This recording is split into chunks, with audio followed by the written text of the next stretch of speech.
Okay guys, we got the Volcanus from Troxus. As you can see, this is a fat bike. The question is it a run-of-the-mill fat bike or is it something that you need to pay attention to? Now they price this in a very competitive price range, competing with brands like Hemingway, Aventon, Ad Motor, and Rad Rover. So let's see how it compares with all the other brands out there. First with the speed test. So what we got here is a 750 watt motor in the rear wheel, and that's powered by a 48 volt, 16 amp hour lithium battery. You can remove it with the 2 keys they give you. It takes 6 hours to recharge. It can be charged in the bike or out of the bike. And then also has a battery level readout. There's 5 pedal assist levels with a top speed rating of 28 miles per hour. Pedal assist 1 is 10, 2 is 14, 3 is 19, 4 is 22, and 5 is 27, 28. It goes back and forth between the two. And then if I really start to crank, I can get that up. There's 31. So you can increase the top speed, but it does take some effort. In the settings, there is a speed limiter option, so you can lower that top speed down. And now it tops out at 19, 20 miles per hour. They've got a thumb throttle, which is on the left side of the handlebars. Kind of a cheaper feeling throttle, but let's see how fast that goes. And throttle's topping out at 20 miles per hour, and it doesn't depend on the pedal assist level 1, 2, 3, 4, 5. It's gonna top out at 20. Well, most bikes in this price range get around 26 miles per hour. This one got 27.5, which is one of the faster bikes in this category. The Volcanus is one of the lighter frame bikes at 71 pounds, but also has a lighter carrying capacity at 275 pounds. Let's see how long it takes to hit 20 miles per hour.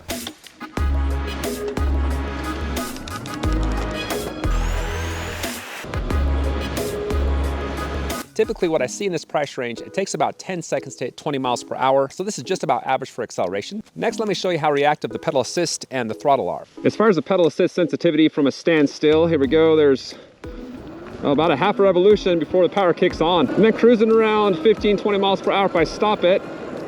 Power takes about a quarter second for it to shut off. If I re-engage, there's, oh man, that is almost instantaneous. About a quarter of a revolution before that power comes back on. And now the throttle from a standstill. A little bit slower than pedal assist, cruising around 16 miles per hour if I release it. Cuts off right away if I re-engage. It comes on really quick. So overall, a really reactive system. There's no hill rating or torque rating for the Volcanus, but I did find a 15% grade hill. It's about 3 blocks long, and most bikes in the same category can tackle that about 10 to 12 miles per hour. Got a full charge on the bike, pedal assist level 5, and it starts to climb right away. I am putting some effort in the cranks now, and this is the 15% grade part here for the next 100 feet, down to 4. Full throttle. I am helping it out a little bit. I got down to 4 miles per hour, so it is fairly slow for hills. Half of the fat bikes I've tested have mechanical, the other have hydraulic brakes. Happy to say the Volcanus has hydraulic brakes. Gonna show you how long it takes to stop when the bike's flat out. As far as brakes go, the right side controls the rear, left side the front. And when you do hit either lever, the tail lights flash. So going 25 miles an hour. Woo. Nice and controlled. It took about 25 feet to stop. Most bikes get about 25 miles with 1,000 feet elevation gain. It's time to see what the Volcanus can do. The first test is at 20 miles per hour with consistent riding. The second range test is going to be when the bike's flat out with a lot more stop and go.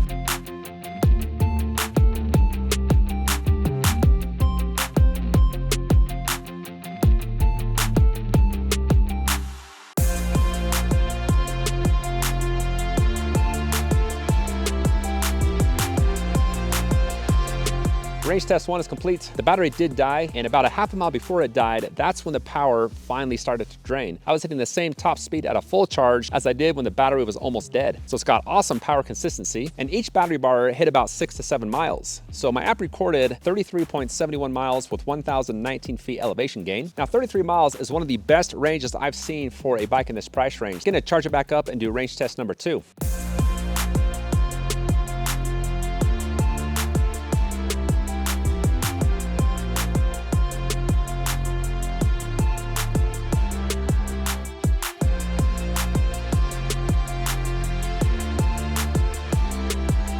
All right, so for range test number 2, a lot more stop and go. I was averaging about 27 to 28 miles per hour. My app recorded 21.9 miles with just over 1,000 feet of elevation gain. So that is 12 miles less than the first range test with about the same elevation.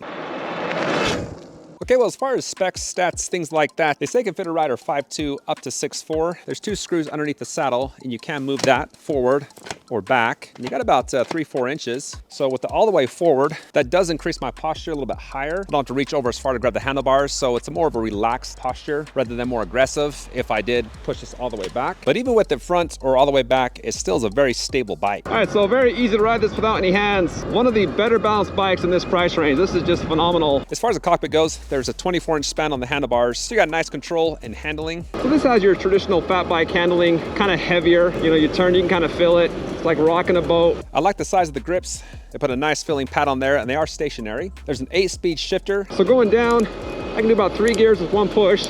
Coming back up is 1 at a time. And that's matched with a Sierra derailleur. Next, there's a Troxus saddle, fairly comfortable, large, and padded. Then you got 26 by 4-inch Kenda fat tires. It does have a puncture-resistant liner. Then you got a front fork suspension. You can adjust it, lock it out. It does take a lot of effort to get those shocks to move. So for off-road riding, you're gonna wanna be picky on the type of trail you take this on.